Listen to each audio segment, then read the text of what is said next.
The whistle was already tightening in Roy Hollister's chest when Boone locked up beside the fifth car and dropped a growl so deep the platform seemed to hum.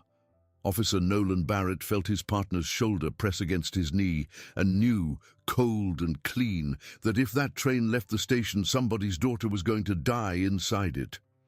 The dog's eyes never moved from the rust-brown wagon. His breath came steady and low, the way it did before a bite. Before we go any further, tell me in the comments what part of the world you're listening from, and hit subscribe so you never miss a story like this. The sky over Millbrook was still the soft grey of a summer morning that had not yet decided to be hot. Steam curled off the rails where the dew was burning away. Down the platform, 3 passengers with duffel bags watched the standoff with the tired interest of people who had already seen everything a small station could offer. Roy Hollister came marching from the far end, his conductor's cap pushed back on his forehead, his boots hitting the boards hard enough to rattle a loose plank. He had run the Millbrook line for 22 years, and this was his last full week before retirement. The last thing he wanted, he said out loud so everyone would hear, was a dog costing him his final on-time run. "Barrett," he called, waving a clipboard like it was a weapon, "call your mutt off. I have got a schedule. I have got a foreman in Riverton who eats late trains for breakfast." Nolan did not answer right away. He was watching Boone. He had known this dog for 6 years, since Boone was a lanky pup, fresh out of the state kennel with too much leg and not enough sense. He had watched Boone learn the difference between a truck full of hay and a truck full of stolen copper by scent alone. He had seen Boone pull him back from a doorway 3 seconds before a man inside fired a shotgun into the porch at chest height. Boone had never once given the alert for nothing, not once in 6 years. "Roy," Nolan said, keeping his voice low, "I need this wagon opened. Now." "You need," Roy snapped, "to remember whose railroad this is." Ellen Marsh, the station master, stepped between them before the argument could take root. She was a wide, calm woman in her 50s with a whistle on a lanyard and the kind of eyes that had settled 1,000 disputes without ever raising her voice. She looked at Boone, who had not blinked, then at Nolan, whose hand was resting quietly on the shepherd's shoulder as if to keep the dog from lunging without permission. "Roy," Ellen said, "you have delayed trains for weather. You have delayed trains for a cow on the crossing. You can delay one for a peace officer with cause. Open the wagon." Roy stared at her for the length of a breath, then let out a sound that was half laugh and half surrender. He walked to the wagon door, fished the pouch of seals off his belt, and cracked the number on the lock bar with a set of pliers. The metal snapped clean. He hauled the sliding door back on its rails, and the smell of old cardboard and diesel rolled out over them. Inside, the wagon looked like nothing worth stopping for.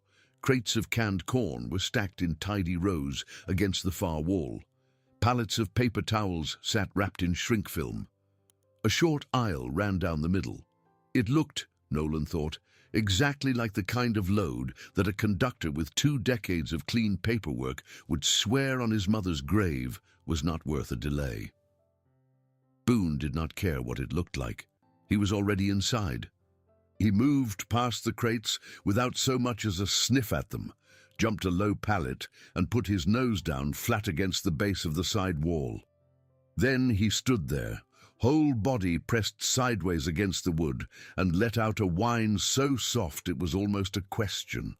Nolan followed him in. He knelt beside Boone and put his palm on the wall the dog was leaning on. It was warm where Boone's ribs touched it, and it was warm in one other place too, up near his own shoulder, where nothing was supposed to be.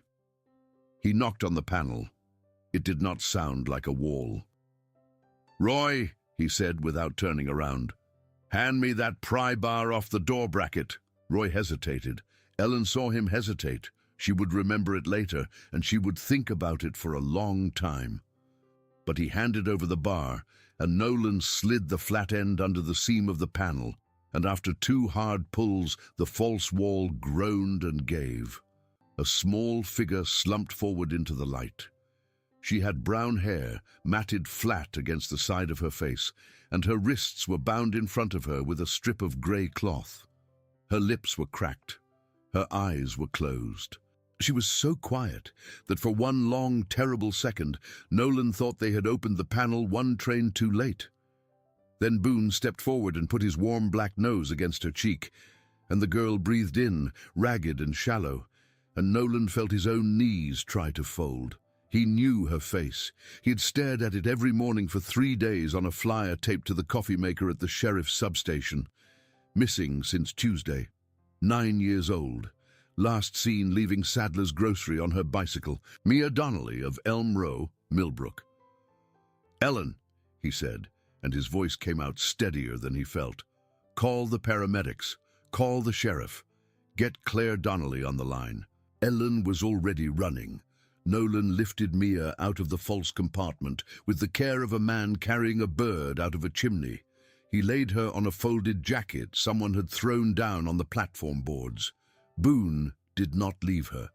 The shepherd stood over her small body with his head lowered, as if his own shadow could keep the wind off her. And that was when Boone's head snapped up.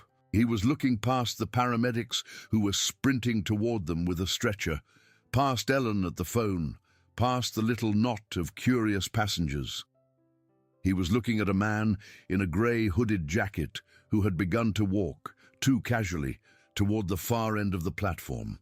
The man had been standing by the ticket booth when they opened the wagon.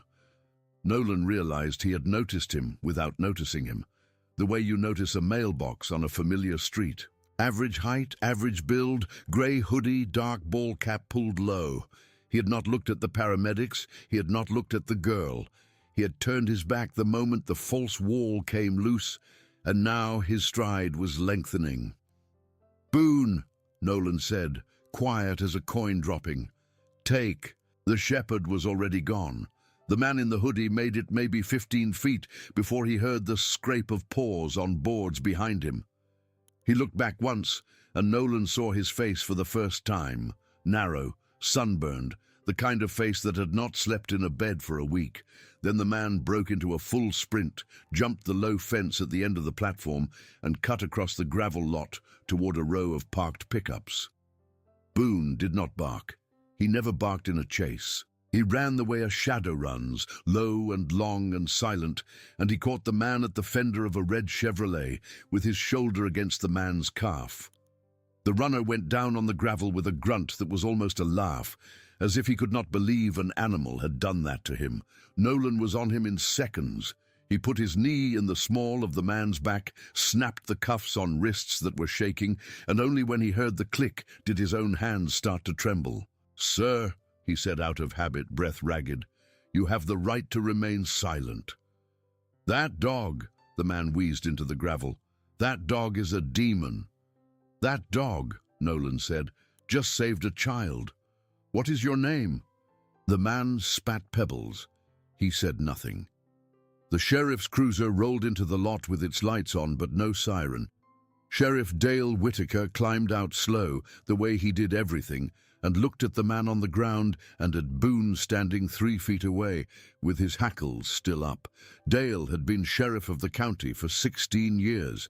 He had watched Nolan grow from a rookie who called him Sir into a canine handler who called him Dale. He did not need the story yet. "Where is she?" he asked. "Platform," Nolan said. "Paramedics are with her, alive, breathing." Dale nodded once. He looked at the man in the hoodie. "Name." "Kiss my name," Dale repeated, in a voice like a screen door closing. "Slade," the man said finally. "Vernon Slade." Dale did not react. He simply hauled Vernon Slade to his feet, walked him to the back of the cruiser, and closed the door on him with a soft thump that sounded to Nolan like the lid of a coffin fitting into place. Back on the platform, the paramedics had Mia on a stretcher with an oxygen mask fitted small over her face. She was still not awake, but her color was better. Her fingers had begun to twitch. Boone padded over and sat by her head with the seriousness of a soldier at a post. One of the paramedics, A young woman named Priya Anderson looked up at Nolan with tears standing in her eyes. "Officer," she said, "she's going to be okay. Her heart is strong. Whoever put her in there did not have her long enough to—" She did not finish the sentence. She did not have to. Ellen Marsh came running back with her lanyard bouncing against her chest. "Claire Donnelly is on her way. She was already halfway to Riverton looking for her." Ellen paused, looked at Boone, and pressed her hand to her mouth. "That dog," she said, "that dog just changed a woman's whole life." Roy Hollister was standing very still by the open wagon. He was looking at the false wall. His conductor's cap was in his hand. Nolan noticed. He did not say anything about it yet, but he noticed. The freight train would not leave Millbrook that morning. It sat on the rails, with its wagons full of canned corn and one empty compartment, while a forensic team from Riverton drove the 80 miles in a hurry. Ellen refunded the 3 passengers who had wanted the passenger connection and gave each of them a cup of coffee from the pot in her office. 2 of them stayed anyway, sitting on a bench, unable to stop looking at the wagon. Claire Donnelly arrived in a dented grey sedan that fishtailed into the gravel lot.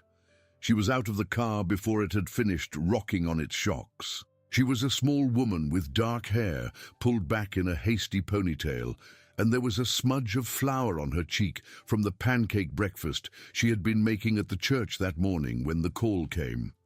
She did not scream when she saw her daughter on the stretcher. She made a sound Nolan would remember for the rest of his life, a sound like a door being unbolted after a very long time, and she folded herself down against Mia and pressed her forehead to her daughter's forehead and rocked and did not let go. Boone watched them for a long moment. Then, satisfied, he stood, shook the dust of the platform out of his coat, and walked back to Nolan. Nolan knelt and let the shepherd rest his heavy head against his chest. "Good boy," he said. It was a whisper. It was a prayer. "Good boy." The whistle blew somewhere down the line, though not from Roy's train. The morning went on. The paramedics loaded Mia into the ambulance. Claire climbed in with her without asking anyone's permission. The doors closed and the siren started up, and the sound faded down the road toward the county hospital in Riverton. Nolan expected relief. He did not feel it. He looked at Boone, and Boone was still not settled. The dog was still watching the wagon. He was still watching Roy. Dale walked back over. He stood beside Nolan and looked at the freight car in the same way a man looks at a poker hand that has one card face down. "Nolan," Dale said, quiet enough that Ellen could not hear, "how did the dog know?" "Same way he always knows." "Yeah. But what did he smell?" That was the right question. Nolan had been thinking about it since the moment Boone froze. A false compartment inside a sealed freight car was not the sort of thing a shepherd should scent through steel and canvas at 15 feet. Not through cans of corn, not through the diesel and grease of a working freight yard. Unless there was something else on that wagon.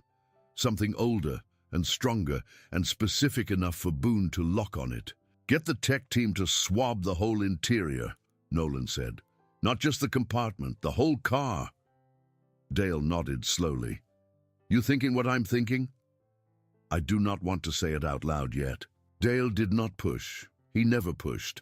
The forensic team from Riverton pulled in an hour later, 2 young technicians in blue coveralls, led by a woman named Nadine Kowalski, who had been doing this job since before Nolan was in high school. Nadine climbed into the wagon, took one long look at the false compartment, and said, without turning around, "This is not the first time this has been used." Nolan felt his stomach drop. "How can you tell?" Dale asked. "The wear on the seam," Nadine said. "The way the panel has been shimmed. This has been slid open and closed a dozen times at least. The paint on the inside of the compartment has been scratched by hands other than that little girl's. Whoever built this built it to be used again and again." She turned around and pointed to a smear on the compartment floor, just visible in the light from the door. "And that," she said, "is a small red beret." It was under her. It is not her color, and it is not her size. Whoever it belonged to had shorter hair than the Donnelly girl. Someone else was in that box, and not long ago. The wind moved down the platform. Nolan did not feel it. He looked at Boone, and Boone was looking at him with the patient, terrible expression of a dog who had known all along. That was the mystery then. That was the thread. Somewhere in the county, or in the state, or on the other side of the country, there was another child, maybe more than one. And the wagon Boone had refused to let leave the station had been a moving cage for a long, long time. Nolan drove back to the substation with Boone in the seat beside him. He rolled the window down so the shepherd could put his nose out, but Boone did not seem to want the air. He sat facing forward with his ears half up, alert in the tired way of a dog who had finished a shift but could not yet remember how to stop working. At the station, Dale had already put Vernon Slade in the interview room. Vernon was cuffed to the ring on the table. He looked smaller under the fluorescent light than he had on the platform, more like a bird that had flown into a window than a man who had zipped a child into a wagon wall. He was 34 years old, according to the driver's license in his wallet, and he had lived in 7 states in the last 8 years. "He is not saying much," Dale told Nolan in the hallway. "He wants a lawyer. He is going to get one. But before he shuts down, I want you to sit with him for 2 minutes. He asked to see the dog handler. He asked for me. He asked for the man with the dog." Nolan looked through the wire glass at Vernon. Vernon was staring at the table. His lips were moving, but Nolan could not tell if he was praying or cursing. Nolan went in. He did not sit down. He stood by the door with his hand resting on his belt and let the silence do the first minute of the interview. Vernon looked up. "I want you to know," Vernon said, and his voice was hoarse. "I did not touch her." Nolan did not answer. "I did not touch her," Vernon repeated. "I put her in there. I loaded her. I zipped up the wall. But I did not touch her the way you are thinking." "What was the way I was thinking?" Vernon flinched. "I am just saying, I did not." "Where were you taking her?" "Riverton switchyard, drop-off. Someone else was going to open the wagon." "Name?" "I do not know." "Vernon," Nolan said calm, "you drove that girl to a train station. You did not do that for free. Somebody paid you. Somebody told you where to be. Somebody set that compartment up long before you got there. Give me a name." Vernon looked at the door, at the table, at his own hands. "I want a lawyer." "You will get one. Give me a name first." "I do not know his name," Vernon said. "I swear on my mother, I do not. He calls himself the conductor. That is all I ever got." Nolan felt the floor tilt a little under his boots. He kept his face steady. "The conductor," he repeated. "Yeah. You mean that literally? Or you mean the man is a conductor?" Vernon opened his mouth and then closed it again. Something behind his eyes had realized, too late, that he had said more than he meant to. "I want a lawyer," he said. Nolan walked out. In the hallway, Dale was waiting with his arms folded. "You heard?" "I heard." "You thinking what I'm thinking?" "I am not thinking anything yet," Nolan said, "but we need to talk to Roy Hollister." Dale rubbed his jaw. Roy Hollister had been running the Millbrook to Riverton freight for 22 years. Roy Hollister was 1 week out from retirement. Roy Hollister had turned very pale on the platform when Nadine said the compartment had been used before. Roy Hollister had held his hat in his hand, as if he were at a funeral. "He is at Millie's, having lunch," Dale said. "He does that every Wednesday. Sits by the window with the same waitress." "Let us not spook him," Nolan said. "Not yet." They gave the forensic team the afternoon. Nadine and her techs took the wagon apart panel by panel. They found fingerprints in 3 sets, other than Vernon Slade's. They found strands of hair in 5 colors. They found, under a slat of the compartment floor, a folded scrap of a bus ticket from a station in another state. The ticket was 2 years old. By evening, Dale had a list of 6 children who had gone missing from towns along that rail line in the last 4 years, none of whom had ever been recovered. 3 girls and 3 boys, ages ranging from 7 to 12. The oldest case was a girl named Emma Hollister, no relation to Roy, who had disappeared from Riverton in the spring of an earlier year. The barrette in the wagon matched a photograph her mother had submitted with the missing report. Red plastic, shaped like a strawberry. Dale set the photograph down on the desk in front of Nolan. "That is the girl who was in that box before Mia," he said. Nolan looked at the picture for a long time. Emma had front teeth too big for her mouth, the way children have before their faces catch up. She was grinning at the camera as if the person behind it was her favorite person in the world. "Where is she now?" Nolan asked. Dale looked away. Neither of them said what they both knew, that Emma Hollister had not come home and probably never would. "We move on the conductor," Nolan said, "whoever that is." "We move," Dale agreed, quiet. "Whoever he is, he has been doing this for years without anyone noticing, which means he has help we do not know about, which means the moment we push, other people are going to move. Then we have to be faster than they are." Boone lifted his head from the corner where he had been dozing. He looked at Nolan. He was ready to work. That night, Nolan drove to the hospital in Riverton. Boone rode shotgun. The nurses at the desk knew him already, and they did not ask him to leave the shepherd in the car. They just pointed down the hall to room 17. Claire Donnelly opened the door with her finger to her lips. Mia was asleep. She had eaten a bowl of applesauce and drunk a glass of water and asked twice for her mother's hand, and then she had slept. Her cheeks were pink again. Claire looked 10 years older than she had that morning, but her eyes were bright. "Officer," she whispered, "I do not have the words."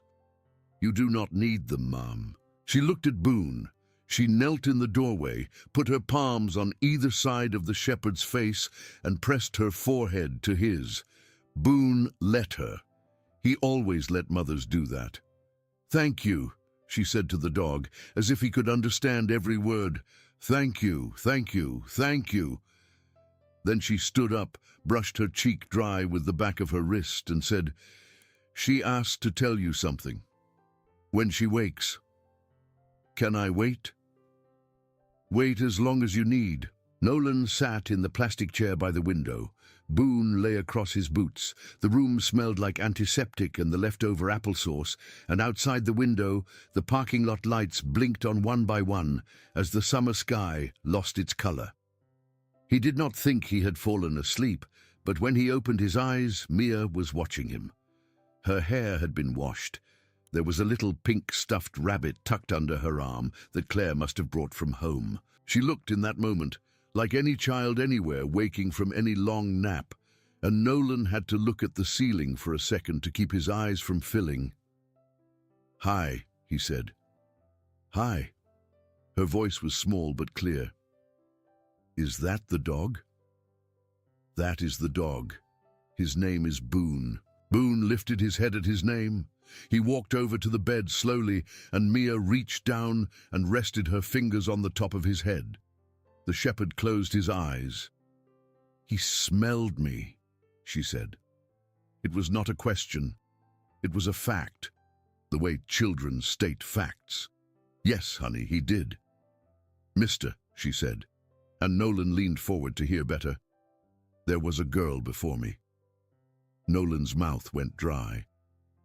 "What did you say, sweetheart?"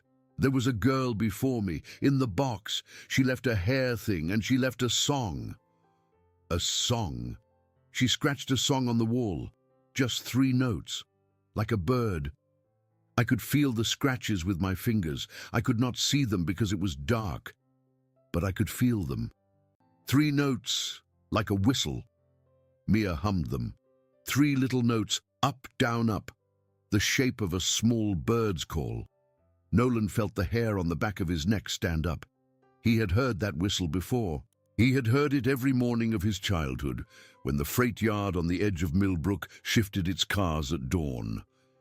It was the switchman's signal in the yards along that line, the private call the trainmen used to talk to each other before radios were common. He had learned it from his uncle, who had worked those rails for 40 years.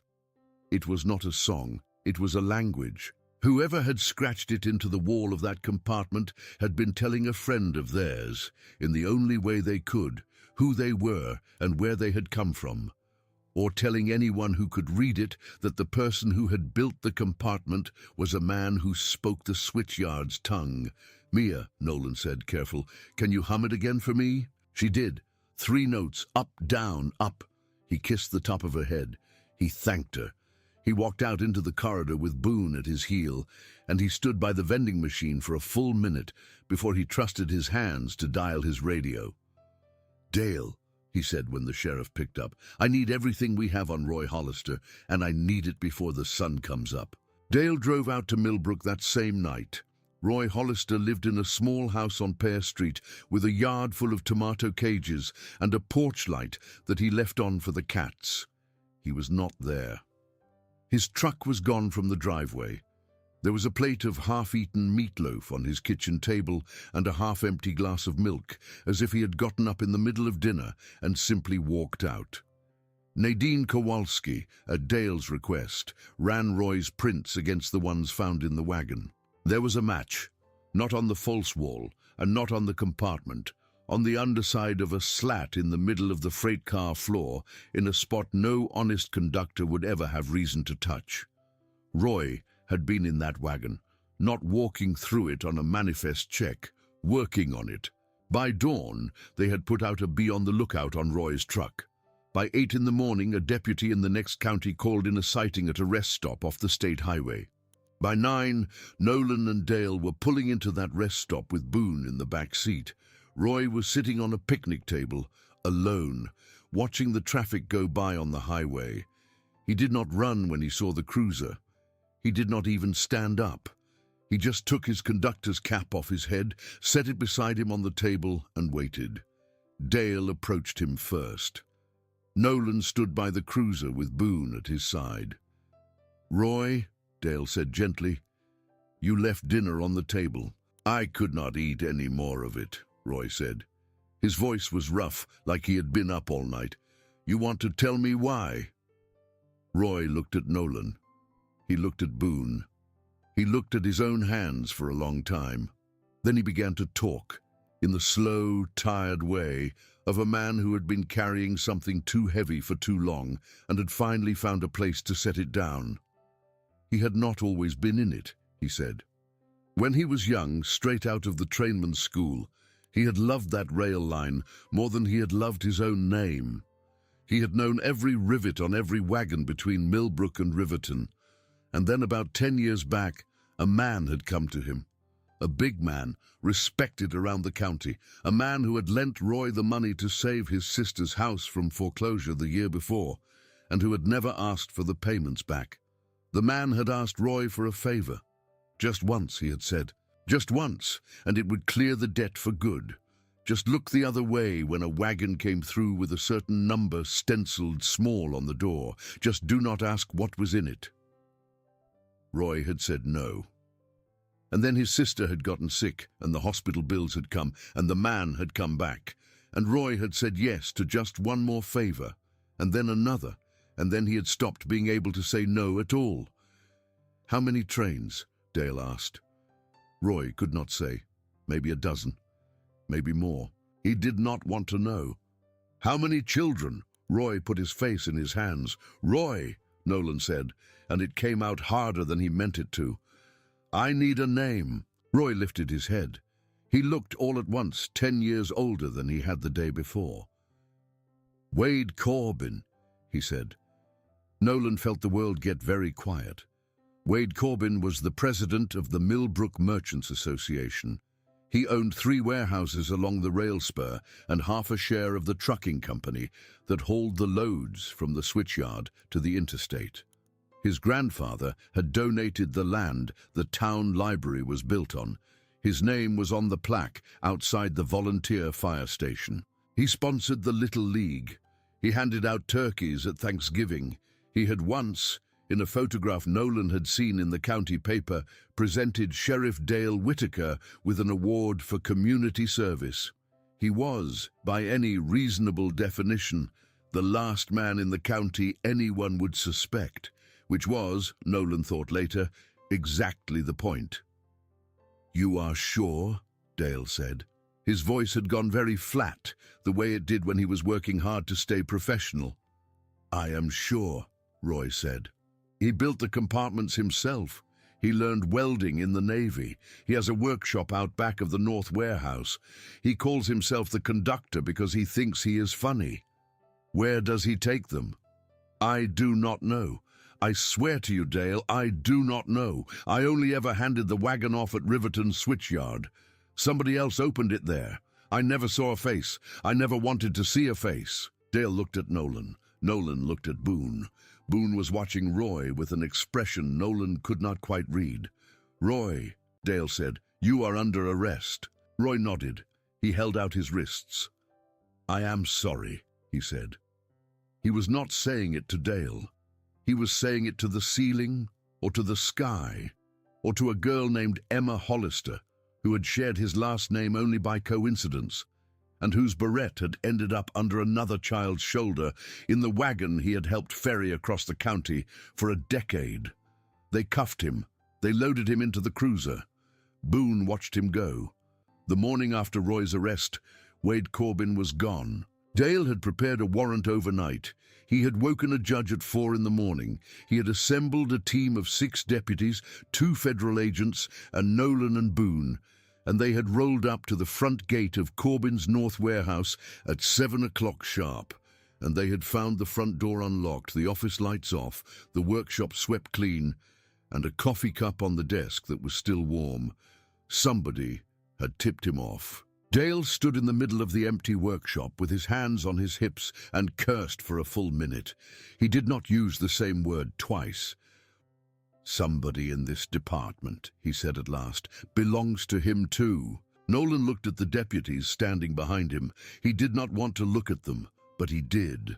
They found Corbin's Cadillac abandoned at the county line by mid-afternoon. They found his boat missing from its slip at the lake. They found a hunting cabin of his over the state line, already stripped of anything valuable. They did not find him. By nightfall, the story had broken. A local reporter named Jenna Ortiz, who had been trying for 2 years to get anyone in the sheriff's department to talk about the pattern of missing children along the rail line, had put together a front-page piece that named Wade Corbin as a suspect in the kidnapping of Mia Donnelly. The article had photographs: Corbin at the fire station ribbon cutting, Corbin at the Little League opening day, Corbin at his own wife's garden party the previous summer, smiling into the camera with his arm around a 9-year-old girl who was not his daughter. The girl in the photograph, when Nolan looked closer, was Emma Hollister. Claire Donnelly called the substation at 10 that night. Her voice was shaking. "Officer Barrett," she said, "there is a man watching my house." Nolan was in the driveway of the Donnelly place within 8 minutes. The man was gone by the time he got there. Boone circled the yard, nose down, and found a fresh cigarette butt behind the hedge and a set of boot prints in the soft earth at the edge of the tomato patch. Nolan called the crime lab and had the butt bagged. Boone lifted his head and looked toward the road, and he growled, low and long, the way he had at the wagon. Nolan brought Claire and Mia to the substation that night. He put them in the break room with sandwiches and a portable television, and he set up a cot for Boone next to Mia's chair. She fell asleep with her hand in the shepherd's fur. "He is not done," Nolan said to Dale in the hallway. "Corbin, he is not going to run without settling scores. He knows Mia can identify the compartment. He knows Roy has talked. He is going to try to take her." "He will not touch her," Dale said. "He does not need to touch her himself," Nolan said. "He has other people." They stayed at the substation that night. Nobody slept much. By the next morning, the trap was set. The federal agents took the lead. They put Mia and Claire in a safe house 40 miles out, with 2 deputies and a female agent named Patricia Cheng, who did not smile once, but who let Mia braid her hair. They put out a very public story that Mia was being moved to the county hospital in Bellwood for further care, and they staged an ambulance to make the run. The ambulance was empty. The trap was who came for it. Nobody came. For 2 days, nobody came. The empty ambulance sat in the bay in Bellwood. The deputies stationed around it drank bad coffee and swapped shifts. Nolan and Boone slept in the back of the substation on a bench and a rug, respectively. Dale paced. On the 3rd morning, a call came into the county line from a woman named Marla Kettering, a social worker who had been working with families of the missing children for years. Marla had a scratchy voice and a knack for getting people to tell her things they had told nobody else. She had been visiting the mother of a boy named Cody Feldman, who had disappeared 18 months before, when the mother had let something slip. She said, Marla told Dale on the phone, that Corbin had been to see her once, not to hurt her, just to sit on her porch and tell her in a very gentle voice that if she ever spoke to a reporter he would burn her house down with her other children in it. She said he was very calm about it. She said his hands did not shake. "Where is Corbin now?" Dale asked. "Did she say?" "She thinks he has a place," Marla said. "A place he took Cody. She thinks it is close. She thinks it is where he has taken all of them. She's been afraid to say it for a year and a half. She wants to say it now." An hour later, the mother of Cody Feldman was sitting in the substation with a cup of tea and a shaking hand and telling Dale everything she knew. It was not much, but it was enough. Corbin, she said, had once been overheard by her husband on a phone call, back before her husband had died of a heart attack in the following spring. Corbin had been talking to someone about a property. Her husband had heard the words, "the old Hensley farm." He had thought nothing of it at the time. She had remembered it every day since. The old Hensley farm sat on 80 acres of scrub and pine off a dirt road 12 miles north of Millbrook. It had been abandoned for 30 years. Nobody lived there. Nobody worked it. The last time anyone from the county had driven up that dirt road was to serve a tax notice on the estate of a man who had been dead for 2 decades. Dale looked at Nolan. Nolan looked at Boone. "Let us go," Nolan said. They rolled out at midday with 3 cruisers, 2 federal vehicles, and a truck with a K9 unit from the next county over, as backup. Nolan drove point with Boone in the passenger seat. The dirt road up to the old Hensley farm was rutted and washed out in places. Nolan had to slow the cruiser to a crawl in the last mile. The sky over the pines was very blue, and the cicadas were loud in the underbrush, and Nolan could hear his own heart in his ears. The farmhouse was gone. Only the foundation remained, half swallowed by brambles. The barn was still standing, though its roof sagged. Behind the barn, tucked into a fold of the hill so it could not be seen from the road, was a low concrete building with a metal door. It looked, at first glance, like a root cellar or an old milk house. It had no windows. Boone did not need a signal. He was at the door of the concrete building with his ears flat and his hackles up before Nolan had finished parking. He put his nose to the seam and looked back over his shoulder, and the look he gave Nolan was one Nolan had never seen on a dog's face before. It was rage. "Kids," Nolan said into his radio, and his voice sounded very far away from himself. "There are kids in there. Get me the ram." The federal agents ran up with the door ram. They took the lock off in one swing. The metal door swung inward. The smell that came out was one Nolan would not describe to anyone, not that day, and not for the rest of his life. There were 4 children inside. They were alive, 4 small people in a windowless concrete room, with a mattress on the floor, and a bucket in the corner, and a lantern on a shelf. 4 faces that squinted in the daylight, and then began to weep in a way Nolan had never heard human beings weep before. a boy with sandy hair and a bandage on his arm. Two girls, one about 8 and one about 11, and a smaller boy who could not have been more than 6, who was clutching the shirt of the older boy as if he had never learned to let go. The older boy was Cody Feldman, 18 months in that room, and he still remembered his own name. Nolan went in first. He knelt on the concrete. He held out his hands, palms up, and he did not move. "My name is Nolan," he said. His voice cracked. He did not care. "I am a police officer. This dog is Boone. We are here to take you home." The oldest girl, the one who might have been 11, stared at him for a long time. Then she stood up on her thin legs and walked, one step at a time, out into the sunlight for the first time in what turned out to be more than 3 years. Her name was Emma Hollister. Behind Nolan, Dale Whitaker was pressing his fist to his mouth to keep from making a sound. Wade Corbin was not in the concrete building. He was not on the property. His hiding place had been a place to hide children, not a place to hide himself. The paramedics came. There were 4 ambulances. There were federal agents on satellite phones.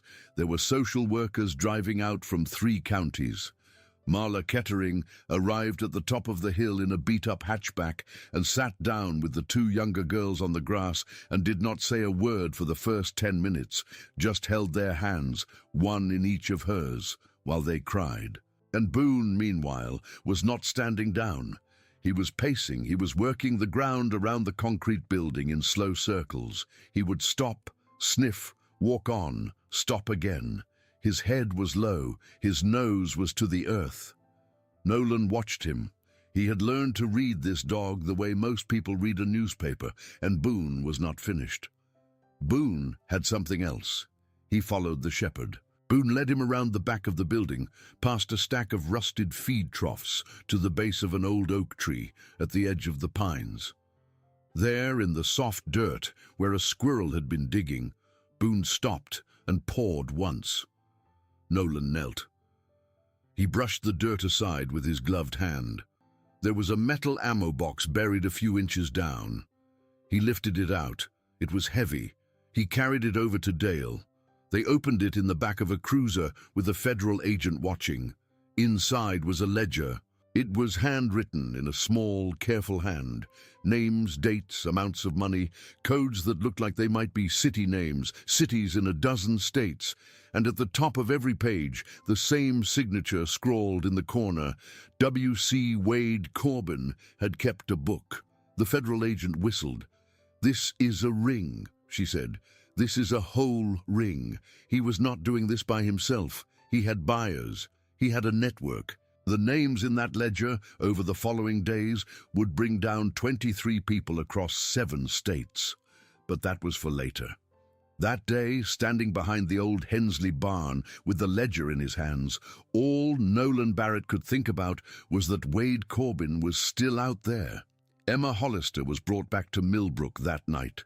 Her mother, a woman named Diane, who had aged 20 years in 3, met her at the door of the hospital with her legs failing under her and her arms open. "There is not a way to describe the sound," Diane made. "There is not a way to describe the sound," Emma made. Nolan stood in the hallway and let Boone lean against his knee and looked at the fluorescent light on the ceiling and did not blink for a long time. Cody Feldman went home to his mother. So did the 2 younger girls, whose names were Grace and Marisol, and whose parents had never stopped searching. The little boy, who could not have been more than 6, had a harder story. He had been taken from a park in a town 3 hours south when he was barely walking, and his family had moved twice since. It took 36 hours to find them. When his father drove up to the hospital and got out of the car, the little boy did not know him. But he let himself be held. He let himself slowly, over days, remember. All of this was a victory that Nolan could not quite let himself feel, because Corbin was still out there. And Corbin, Nolan believed, was not the kind of man to leave witnesses breathing if he could help it. He was right. At 3 o'clock the next morning, the safe house 40 miles out was hit. Not a raid, not a shootout, a fire. Somebody had poured gasoline against the back wall of the safe house and set it alight, and then thrown a rock through the front window with a note tied around it. The note said, "Give me back my property." That was all it said. Patricia Cheng got Claire and Mia out through the front door before the flames reached the living room. The two deputies stationed there beat the fire back with garden hoses long enough for the county trucks to arrive. Nobody was hurt, but it was very close. Corbin had found them, which meant Corbin had somebody inside the department still, even after Roy, which meant nobody was safe as long as Corbin was breathing free air. Nolan drove to the safe house with Boone. He arrived at dawn. Claire was sitting on the front steps in a borrowed sweater, with Mia asleep against her side. Patricia Cheng was on the phone. Claire looked up at Nolan. There was no fear in her eyes anymore. There was something colder and harder than that. "Officer," she said, "what do you need me to do?" That was the moment Nolan knew they were going to get Corbin, because he was not going to have to make Claire brave. Claire had gotten there on her own. The trap took 2 days to set. Dale did not tell anyone in the department about it, except for one deputy he trusted with his life, a woman named Rita Alvarez, who had been with him for 10 years and who was watching the other deputies with the eyes of a hawk. Patricia Cheng ran the federal side. Marla Kettering, of all people, quietly volunteered to be part of the bait, on the argument that Corbin would not expect a social worker at a switchyard at midnight. The plan was this: Nolan let it be known, at exactly the right moment in a hallway conversation that he knew a certain deputy would overhear, that Mia Donnelly was being moved that Friday night by rail from Millbrook to a witness protection facility in the state capital. He said it would be aboard the 11:30 freight. He said Boone would be with her. He said only a handful of people would know. The information reached Corbin, they figured, within 6 hours. At 11:15 on Friday night, the 11:30 freight sat on the rails at Millbrook Station with its engines humming. There was no child aboard. There were, inside the third car from the front, 4 federal agents in tactical gear, 1 sheriff's deputy named Rita Alvarez, and Nolan Barrett with Boone at his heel. At 11:22, 3 men in dark clothing came over the fence at the rear of the station. They moved well. They moved like they had done this before. They cut across the platform toward the third car with the calm, efficient purpose of men taking possession of something that was theirs. They opened the wagon door. Boone was out of the wagon in less than a second. The first man went down under the shepherd's shoulder with a grunt that turned into a scream when Boone bit down on his forearm through his jacket sleeve. The second man drew a pistol. Rita Alvarez shot the pistol out of his hand from 6 feet away with the kind of casual precision that comes from 20,000 hours on a range. The third man ran. He ran straight into Wade Corbin. Corbin had been waiting in the shadows at the edge of the platform. He had wanted to be there. He had wanted to see the wagon opened. He had wanted, Nolan later thought, to touch her one more time. Boone released the first man. Boone turned. Boone saw the third man skid into Corbin, and Boone saw Corbin's face, the round, comfortable face of the Merchants Association president, the man in the ribbon-cutting photographs, and something happened in the dog that Nolan had never seen before. Boone did not growl. Boone did not bark. Boone simply started moving. Corbin ran. He was 58 years old and out of shape, and wearing dress shoes on gravel, and he made it maybe 40 feet before Boone hit him from behind at the knees. Corbin went down face first onto the gravel. He tried to roll over. Boone stood over him with his lips pulled back and his teeth exposed, and Boone did not bite. Boone waited.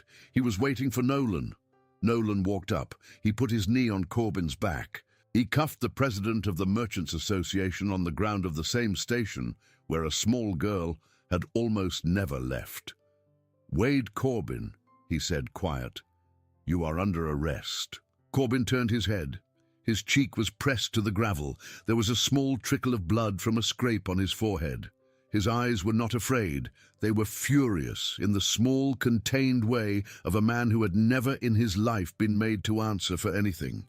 "You do not know," he hissed, "what you are doing. You do not know who you are dealing with." "I do not care," Nolan said. He hauled Wade Corbin to his feet. The whistle of the 11:30 freight blew. The train left the station on time. The trial took 9 months. Wade Corbin's lawyers were good. They filed motions. They challenged the ledger. They challenged Roy Hollister's testimony. They tried at one point to argue that the search of the old Hensley farm had been improper because a dog's nose was not sufficient probable cause. That motion did not survive the first afternoon of argument. Judge Fenton Marsh, who had grown up in Millbrook and had known Boone by reputation for years, listened to the defense attorney's argument for 11 minutes, took off his glasses and said, "Counselor, in this courtroom, a dog like Boone is exactly as much probable cause as you tell yourself he is not." Overruled. The ledger did the rest. The names in that book, cross-referenced against phone records and bank transfers and travel logs by federal agents in 7 states, brought down 23 arrests in the first 4 months alone. A truck driver in one state, a warehouse owner in another, a retired judge who'd been placing orders through an intermediary for years, 2 social workers, in a betrayal so deep that Marla Kettering did not eat solid food for a week after she read the names. Corbin had built something over decades, quiet and patient and monstrous, and Boone had unraveled it in one morning. The mole in the sheriff's department turned out to be a deputy named Terence Boyle, who had grown up next door to Corbin and had been running errands for him since he was 15 years old. Terence did not put up a fight when they came for him. He sat in the interview room and cried for an hour, and then made a full statement. He was sentenced to 12 years. Roy Hollister took a plea. He would spend the rest of his working life in prison, which for a man in his 60s meant in practical terms the rest of his life. He testified against Corbin without flinching. On the witness stand, when the prosecutor asked him why he had finally broken, he looked over at the section of the courtroom where Mia Donnelly and her mother sat, and he said, "Because I saw her face in that wagon, and I could not carry any more." Mia Donnelly, wearing a small blue dress and a pink beret, waved at him. Wade Corbin was sentenced to consecutive life terms. He would die inside. He would not touch another child. But Wade Corbin had not built his network by himself, and the ledger, for all its damning specificity, had a page missing. The federal agents noticed it 3 months into the trial. Page 14. Torn out. The tear was clean, done with a knife, not a hand. Whatever had been on page 14 had been important enough to somebody to be worth removing, and the removal had happened before Boone found the ammo box under the oak tree, which meant that somebody had had access to the ledger before Corbin buried it, which meant that somebody had had access to Corbin, that somebody over the following year turned out to be Corbin's wife. Her name was Vivian. She was 56 years old, elegant, well-liked in the town. She had run the flower committee at the Millbrook Garden Club for 12 years. She had a walk-in closet full of pastel cardigans. She had, according to 24 character witnesses, no idea what her husband had been doing all those years, except that the page torn out of the ledger, when it finally surfaced in a lockbox at a bank in a town Vivian visited every Tuesday for the flower committee, had her handwriting on it. It listed 6 names, 6 children Corbin had passed on to buyers, and beside each name, in Vivian's careful cursive, was a note of the price paid.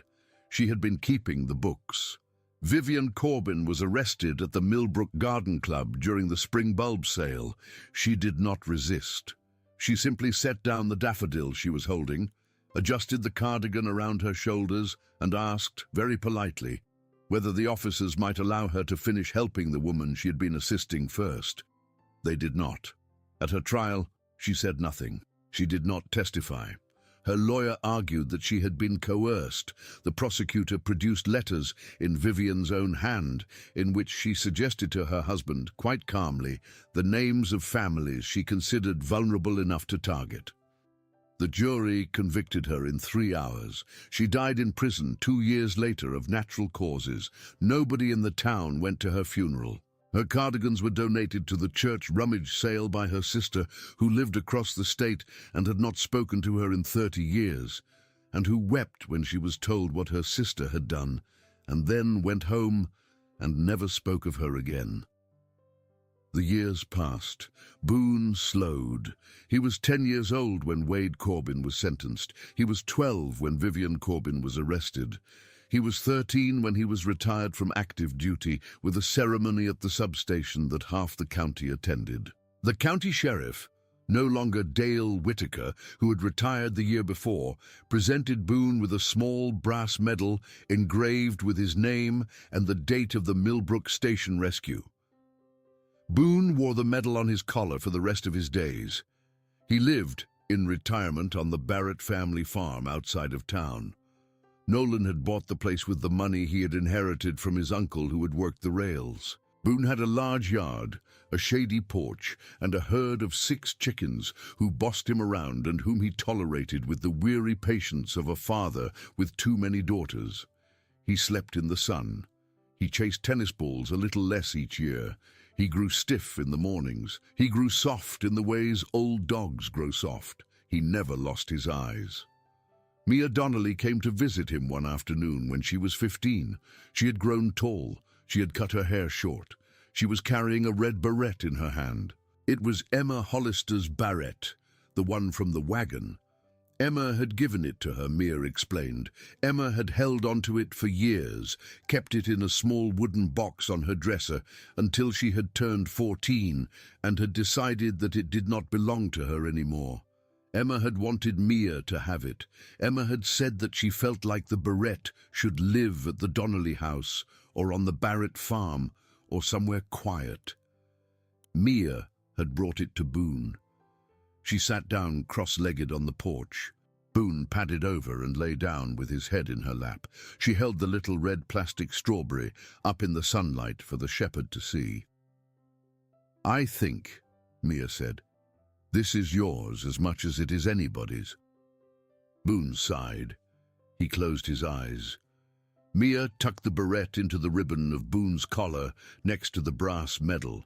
Then she stroked his ears for a long time, and she did not talk out loud, but if you had been on that porch, you would have understood everything she said. Nolan watched them from the doorway with a mug of coffee in his hand and did not trust himself to blink. Boone lived to be 15. He died in the spring, on the porch, in Nolan's lap, on a Sunday morning after breakfast. He had eaten a small bowl of scrambled eggs. He had watched Nolan drink his coffee. He had walked, slow but steady, to his favorite spot in the sun, and he had lowered himself down with a soft grunt, and he had rested his head across Nolan's boots, and he had closed his eyes. Nolan stayed on the porch with him for a very long time. He buried the shepherd under the oak tree at the corner of the property. He hung Boone's collar, with the medal and the little red barrette still attached, on a hook by the kitchen door. He did not take another canine partner. He worked the last 4 years of his career on patrol alone. He said, when reporters asked him at his own retirement ceremony, that a man is lucky to have one dog like Boone in a lifetime, and that anything more would be greedy. He said, when Mia Donnelly gave a speech at his retirement that made everyone in the room cry, that the dog who had stopped that train was still the best deputy the county had ever hired.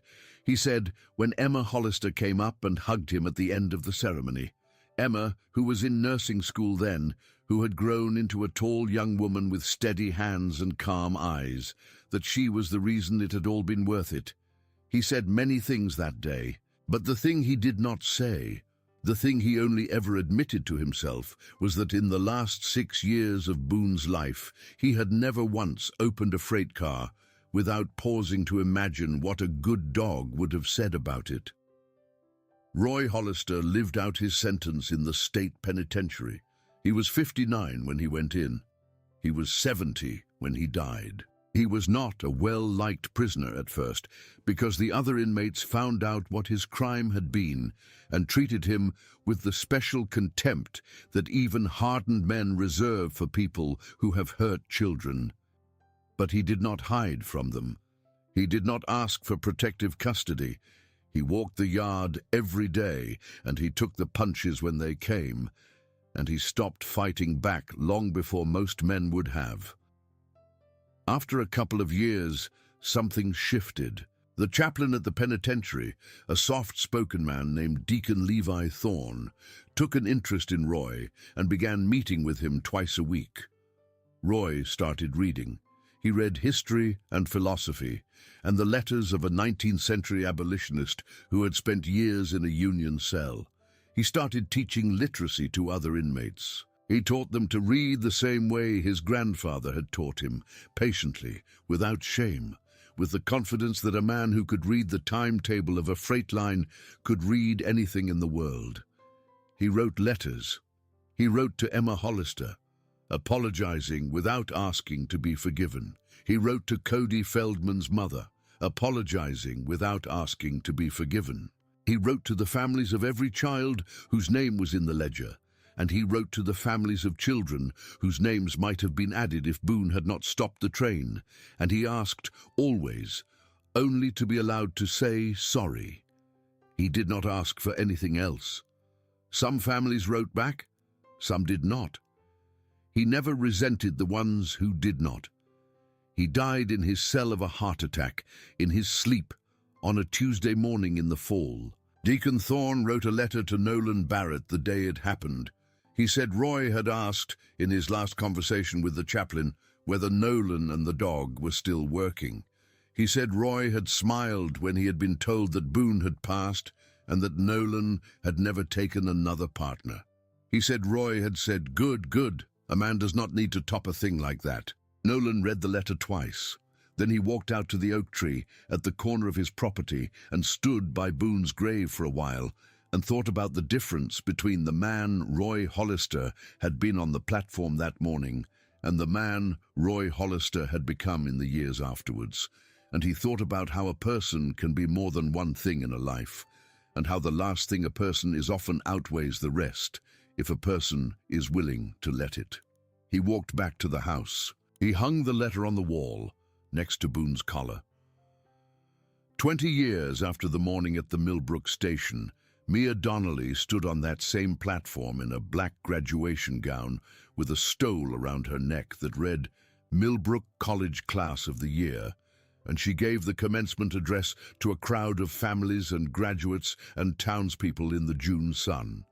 She had chosen the platform because there was no auditorium in the county big enough to hold everyone who had wanted to come. She had chosen the platform because she wanted them all to see it.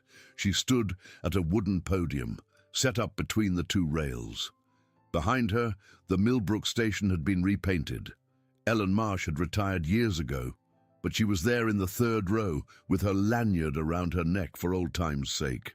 Nolan Barrett was there, grey at the temples, sitting next to Claire, who had not aged at all so far as anyone could tell. Emma Hollister was there, a registered nurse now, with her own daughter on her lap, a small child with brown hair and Emma's smile.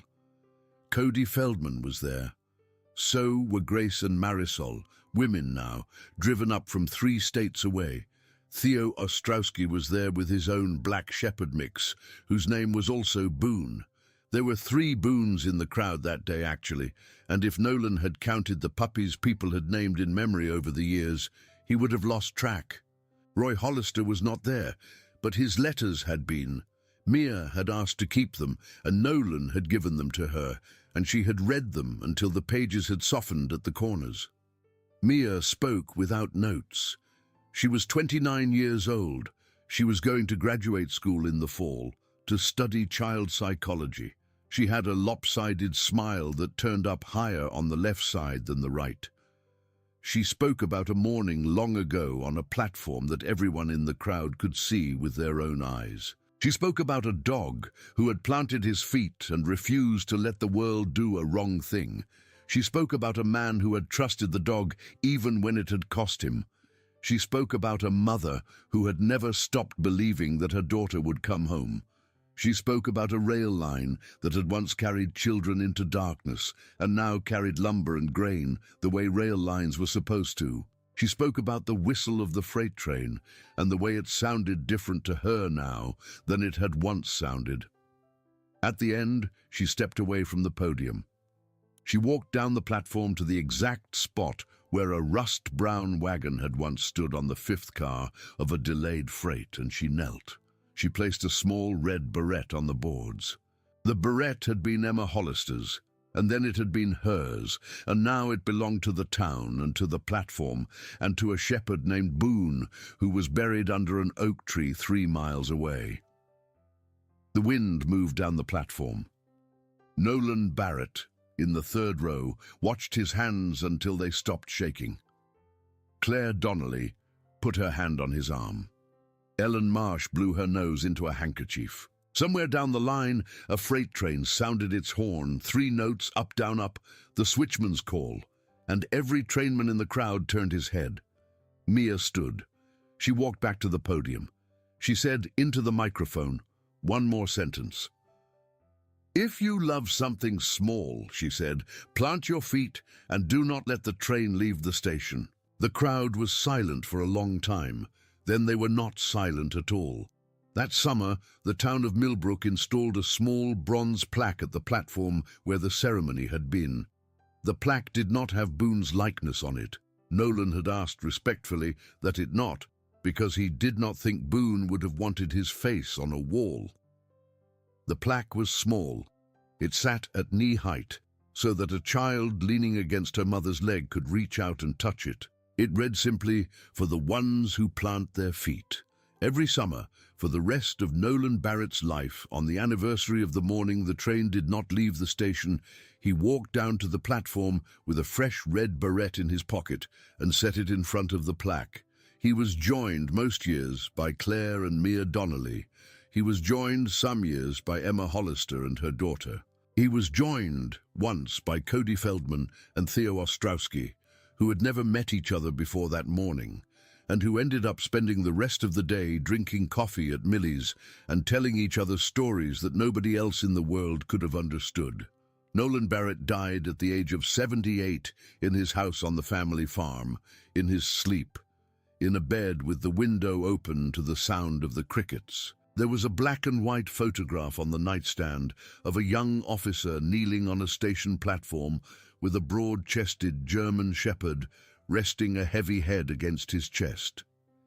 He was smiling in the photograph in a way that people who had known him at the end could recognize but had never seen him do out loud. Mia Donnelly, who was 52 years old by then and running a clinic for traumatized children in the state capital, drove home for the funeral. She stood in the cemetery with her hand on her mother's arm. Claire, in her 80s, small and still bright-eyed, and she watched them lower Nolan into the ground next to a headstone that had already been set aside for him years before. There was a smaller headstone beside his. It was flush with the earth. It read simply, "Boone." That night, Mia drove out to the platform. She sat on the bench across from the plaque for a long time in the dark. She did not cry. She was too full of gratitude to cry. Somewhere down the line, a freight train sounded its horn. 3 notes, up, down, up. The switchman's call. The call that said, "I am here, and I see you, and I will not let anything bad happen tonight." She listened until the horn faded into the summer night. Then she stood, and she walked back to her car, and she drove home. And that is the story of the morning a dog planted his feet and would not let a train leave the station, and of a small girl who grew up to teach an entire town how to plant their own feet.